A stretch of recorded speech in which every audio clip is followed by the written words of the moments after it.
In this video, I'm going to share with you the 14 factors you want to consider when shopping for an infrared sauna, including cost, size and space requirements, electrical requirements, build materials and design, type and placement of heaters, the emissivity of the heaters, the type of light spectrum or wavelength the infrared sauna emits, electromagnetic fields and radiation, the presence of volatile organic compounds, and many more. All of the things you really want to be sure about before you spend potentially several $1,000s on an infrared sauna and maybe later regret it. Before we get started, check out my affiliate and medical disclaimer in the description, subscribe and like this video if you do, or leave me comments if you don't, so I know what I can do better next time. At the end of the video, once we've covered those 14 factors you want to consider, I'm also going to share with you my 5 tips on what to look for if you don't have time or the desire or the mental bandwidth to consider every little detail, just the most important aspects that you want to take into account. Consider it like a quick infrared sauna buying guide, if you will, that will likely get you the most bang for your buck. With that, we're going to get started with factor number 1, the cost. You can buy an infrared sauna blanket, which sounds like an infrared sauna, for a couple of $100s, or you can spend tens of thousands of dollars on a custom-built infrared walk-in sauna cabin that fits your entire family, and anything in between, really. Ultimately, you need to decide what is your budget for a sauna, and what are some of the features, we'll talk about that in this video, that are worthwhile to you and that you're willing to spend money on. The good news is, you can get a reasonably priced walk-in sauna cabin with excellent heaters with good emissivity for not too much money, but it's not going to be a couple of $100s. One of the things that I encourage you to consider is when you find low-cost option, let's say at Costco or whatever, to really consider some of the other factors that we'll talk about in this video, like the emissivity of the heaters, like VOCs and EMFs and build quality and wood options, because sometimes buying cheap ends up not being cheap at all in the long run. But again, if you want to know what are some of my favorite sauna options, what are the ones that we have at our home that I've tested and I can recommend at different price categories, check out the description. I'm going to have reviews to all of my favorite saunas, something as small as a TheraSage 360 personal sauna that maybe costs just over $1,000, or maybe something like a full walk-in cabin that costs several $1,000s, like the Sunlighten mPulse smart sauna that we have in our backyard. The second option, very closely related, or the second factor I should say, is size and space requirements. The good news is, with infrared saunas, you can typically have them inside or outdoors. In contrast to a traditional wet sauna or Finnish sauna, infrared saunas don't emit a lot of humidity and moisture, so you can perfectly have them on the inside, but you want to make sure you have enough spacing around, enough breathing room for the sauna, so to say. You have enough room to open and close the door, obviously, depending on the size of the sauna. If you want to have a walk-in cabin, which is arguably one of the most convenient and enjoyable ways of sauna bathing. However, the good news is there are also personal saunas, smaller ones, like the Sunlighten Solo or the TheraSage 360, that take up very little space and deliver many, if not most or all of the benefits of larger walk-in saunas. The TheraSage 360 in particular is a full spectrum sauna. It has red light, it has a grounding mat, it has a lot of stuff going on that delivers all of the benefits in a very small footprint. However, of course, if you want to have something larger that you can enjoy maybe with your spouse or with your entire family, a walk-in sauna cabin might be a good choice for you, but obviously that requires more space, a level space. It has certain electrical requirements that we'll cover in this video. You need to figure out how much space do you have, and if a sauna, a walk-in sauna cabin makes sense, or if it might not be better to just get a personal sauna like the Sunlighten Solo or the TheraSage 360. One thing that you might consider now when it comes to space and convenience is a sauna blanket, right? Because you can roll it up, put it under your bed or in a closet, and it's out of the way. The problem with, quote-unquote, the problem with sauna blankets is, while they deliver certainly a lot of heat, they can induce heat stress. The way of how they transmit the heat is not over the air, but via conduction. So it's the material that gets hot, much like a heating blanket, if you will. So you don't really get a whole lot of the infrared radiation through the air as you would in a sauna cabin. So the benefits are different. It's not a terrible thing, and if budget is tight and if space is tight, a sauna blanket is definitely better than no sauna at all or no heat exposure at all. But you cannot quite compare it to a real personal sauna or a walk-in sauna cabin. In terms of electrical requirements, that's particularly important for walk-in sauna cabins. Typically a sauna blanket or even a personal sauna you can plug into your wall outlet, no special requirements necessary. But typically with the more powerful walk-in saunas, you have to often get a dedicated electrical circuit to power that sauna. Now, the first Sunlighten mPulse full spectrum infrared sauna we had in our backyard required a dedicated 120 volts, 20 amp circuit only for the sauna because it draws a lot of power. The new one that we have, the Sunlighten mPulse Smart Sauna, that comes with red light therapy in addition to full spectrum infrared and chromotherapy and acoustic vibration therapy and all of the bells and whistles, it actually requires a 240 volts, 20 amp circuit. And that can add to the cost of your sauna investment. So take that into account and also make sure before you place the order, before you purchase your sauna, that your electrician can actually get the wire to where you want to have the sauna. There might be building restrictions that make it difficult, if not impossible, to get a dedicated circuit to that area. So take that into account. In terms of build materials and design, most walk-in sauna cabins, they're available as different wood options. And very often it's up to your personal preference. But there are a couple of things to consider if you want to use your sauna outdoors, which is one thing we did not consider when we got our first full spectrum infrared sauna. So if you want to use a sauna outdoors, you want to choose a wood type that is resistant to rot and to the elements in particular, even though the sauna we have has a cover, so it's not exposed directly to rain and the elements, but nevertheless, it's made from cedar wood. Red cedar in particular is very rot resistant, and that's typically the choice of wood that you want to get if you want to use the sauna outdoors. In fact, the brand of sauna we have, the Sunlighten mPulse, Sunlighten requires you to get the red cedar or the cedar option or the cedar eucalyptus option if you want to use it outside, so you don't avoid the warranty. So if you get a basswood or a birch or hemlock or whatever, aspen, whatever wood options there might be, those are all great for indoors. But if you want to use it outdoors, make sure you get a cedar sauna and you get an additional cover so the wood doesn't deteriorate and you have your sauna for a very long time. You don't want to ruin that investment in a couple of years just by having rain deteriorate and let the wood rot. Beyond that, designs are they're all fairly similar. You get like a box type of design of various sizes depending on the size of the sauna. You get some glass paneling so you can, look outside and you can see into the sauna from the outside. It's really, personal preference at the end of the day. But the wood type is important. That determines whether or not you can and should use the sauna outdoors. With personal saunas, there is often not a whole lot of choice. Maybe the color of the fabric. The same goes with sauna blankets. So you just pick whatever color fabric you like best, and that's pretty much it. There is no other consideration that I'm aware of. The type and the placement of heaters is important. There are different types of heaters. There are ceramic heaters, there are carbon heaters, and they all have different pros and cons. For example, ceramic heaters tend to get hotter, so they might be very hot to the touch. They're incredibly durable, and they offer a fast heat up time.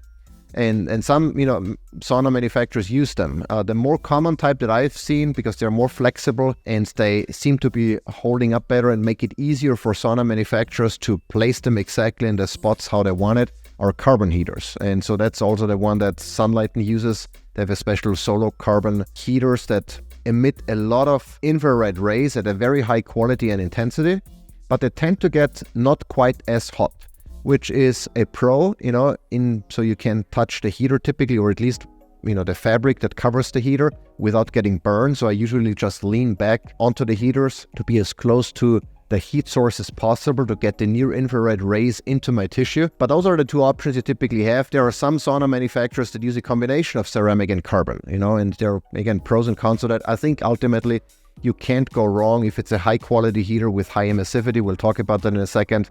It doesn't really matter what material it's made from, as long as it emits enough high quality infrared rays in the wavelength that you want.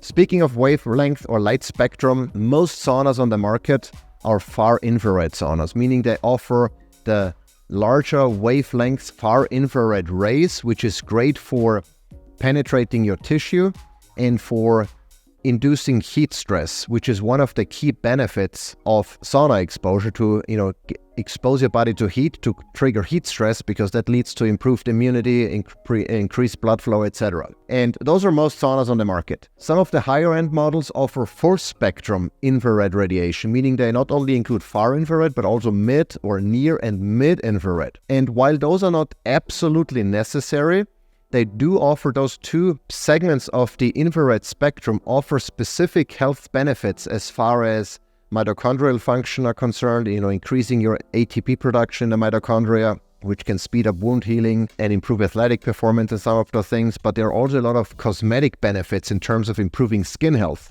improving collagen production in the skin, reducing fine lines and wrinkles, etc. So there is an argument to be made to go for a full spectrum infrared sauna if you have the budget, but if not, far infrared is certainly good enough to deliver most of the benefits, especially the ones that are associated with heat stress, which is, the main benefit of a sauna. You go into a sauna to expose your body to heat stress, to trigger some of those downstream effects, and far infrared radiation definitely does that. One of the key aspects of any heater, regardless of what wavelength they support, is the emissivity, meaning that how much of the energy the heater emits gets actually into your tissue to deliver those benefits. And again, most lower priced saunas on the market have a fairly low emissivity of maybe 75 to 86%. Higher quality saunas like the Sunlighten that we have in our backyard has emissivity levels of 98% plus. So my recommendation is, regardless of what sauna, of what wavelength you pick, and what of some of the other factors or add-ons you pick, I would spend money on high emissivity heaters versus some of the other nice-to-have things like a touchscreen or chromotherapy or acoustic vibration therapy, or some of the things that are convenient, are nice to have, deliver additional benefits. But the core benefits really stems from the emissivity of those heaters. So make sure that's where you spend your money and you allocate your budget on. If in doubt, ask the vendor for a report that shows the emissivity. A couple of months ago, actually, a friend of mine reached out to me. He wanted to buy an infrared sauna at Costco and said, hey, what do you think about that? I'm like, well, what is the emissivity of the heaters? What are some of the EMF and VOC test data show? And so he asked the vendor, they sent it over, and it turns out their heaters only had an emissivity of 86%, which, I suggested not to purchase that because you get significantly fewer benefits than from an infrared sauna with high emissivity heaters, such as the Sunlight. So if in doubt, ask the manufacturer for a report. The same goes with the emittance of EMFs, electromagnetic fields, and electromagnetic radiation. LEDs or the heaters can emit EMFs, magnetic fields that can be detrimental to your health, depending on how often and for how long you expose yourself to those. And so I recommend asking for test reports so to make sure that the sauna you get has low EMF levels. It's not going to be zero EMFs, but low levels is what I would go for if I had the choice. And I believe that low EMF, low VOC, high emissivity are more important than many of the other factors. Speaking of VOCs or volatile organic compounds, very often imported saunas, from China and other countries, they have toxic glues and stains and even sometimes wood options that were treated that can emit or off-gas VOCs. And when you're in that sauna, and you inhale that stuff, it gets absorbed through your skin because your pores are open, obviously, because of the heat exposure. And that's definitely not something you want to do, because those things, those toxins mitigate many of the benefits then in a negative way that you get from sauna bathing, So ask for test reports, make sure you have low VOCs, low EMFs. Some of the optional features you might want to consider, again, they're optional as the name already implies, but certainly nice to have if you have the budget. One is chromotherapy. It's color therapy. So the sauna we have has two LEDs that emit just regular visible light in different colors. You can select it with a remote, and each of those colors, each of the wavelengths, carries a different amount of energy that can trigger downstream effects in your body when that light gets absorbed through your eyes or even through your skin. We all know, or most of you probably already know, that blue light can have a detrimental impact on the circadian rhythm if you expose yourself to those pipes of light after sunset. Now, the same goes with any other light color. They have downstream effects, and there is a whole science behind chromotherapy that I'm not going to be able to go into. But the bottom line is, It's a nice feature to have if you want to specifically support your immune system or energy levels or certain other things that certain colors of light can induce or at least support. The second one, very related, is sound vibration therapy. So the sauna we just got not too long ago, the new Sunlighten mPulse Smart Sauna has sound vibration therapy, meaning there are 2 speakers that emit very low frequency sounds that are based on the music or the audio that's playing in the sauna. And those frequencies and those vibrations can impact how you feel and reduce anxiety and help you relax even better. Again, you're already probably relaxing in a sauna as it is, but this one is like a nice to have add-on that can further boost your ability to relax and reduce anxiety. So maybe if you suffer from severe anxiety, maybe that's an add-on you want to ask for, but otherwise, it's a nice to have as far as I'm concerned. A touchscreen is another thing. There are different saunas that have touchscreen that are Wi-Fi enabled, have Bluetooth or Wi-Fi connectivity where you can, remotely start a program. You can watch Netflix, you can, whatever you like. That's nice. And we certainly use it. We have a touchscreen in our sauna. We have it in a Wi-Fi connectivity, so I can schedule my sessions. I can remotely start it on the way home from the gym, etc. It's all nice to have, but it's not necessary. If I'd rather spend money again on high quality heaters, on high quality build materials, etc., than on those extras. But if you have the budget, those things are certainly nice to have. The same goes with ionization, which we have in a whole house bipolar ionization system in our home to purify the air, to reduce the amount of allergens and viruses and bacteria in the air and on surfaces. And the same applies to a sauna. It can improve certain things in the sauna. It can make the air better. It has antimicrobial functions, etc. The thing is, in the sauna, it gets so hot, so it typically kills all bacteria and viruses or pathogens generally anyway. The air in the sauna should be relatively clean, especially if it's outdoors. So again, it's a nice to have, but I would not go out of my way to find a sauna just because it has an ionization capability, especially if it goes up then towards my max budget. A grounding mat or an earthing mat is also something very nice to have. The personal sauna that we have in our family room, the TheraSage 360, has a grounding mat. So I get the benefits of grounding while being in the sauna. That's, again, very nice to have. But if you don't have it, just walk barefoot outside, on a natural surface like on your grass or whatever, and you also get grounding. So again, it's something nice to have, but not something you need to spend extra money on if you can find a sauna, a high quality sauna that doesn't have it and that already fits your budget. Assembly and delivery, that's something to pay a little bit closer attention to.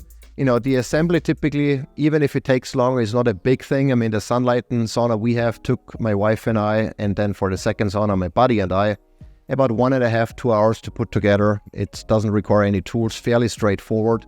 What I always think about is, what if I have to move the sauna? So how difficult is it to put together in the first place? Ideally, it should not be a week-long project, because I don't have the time to, mess around building a sauna, unless it's something you enjoy. But I prefer something that takes 2 hours and is said and done and we're ready to roll.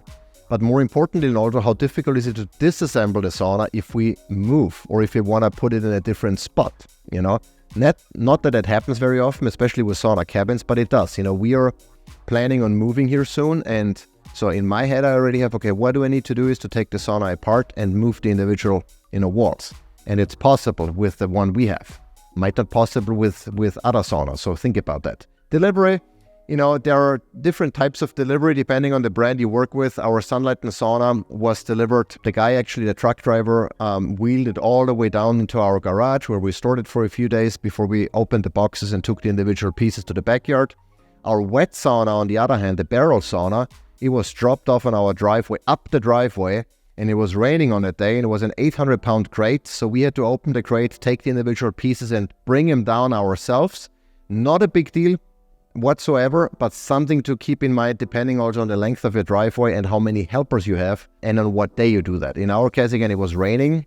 I mean, the sauna, the wood of the sauna, it's an outdoor sauna, so it was perfectly fine getting exposed to the elements.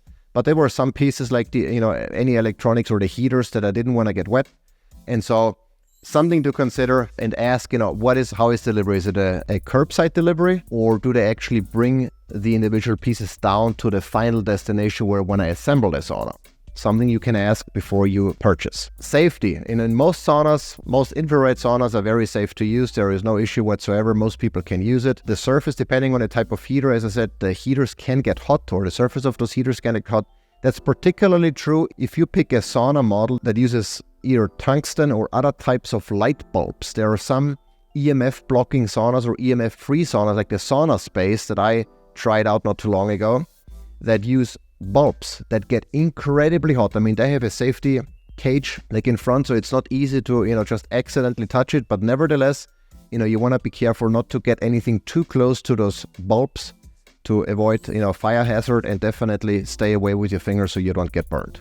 Warranty and support is also important, especially if you spend thousands of dollars on a sauna. So ask for what type of warranty they have. Ideally, you want to have a multi-year warranty on some of the most expensive parts, like the heaters and the electronics. There might be some add-ons like the touchscreen maybe that has only a regular 1-year warranty, like you're used to for most other electronics.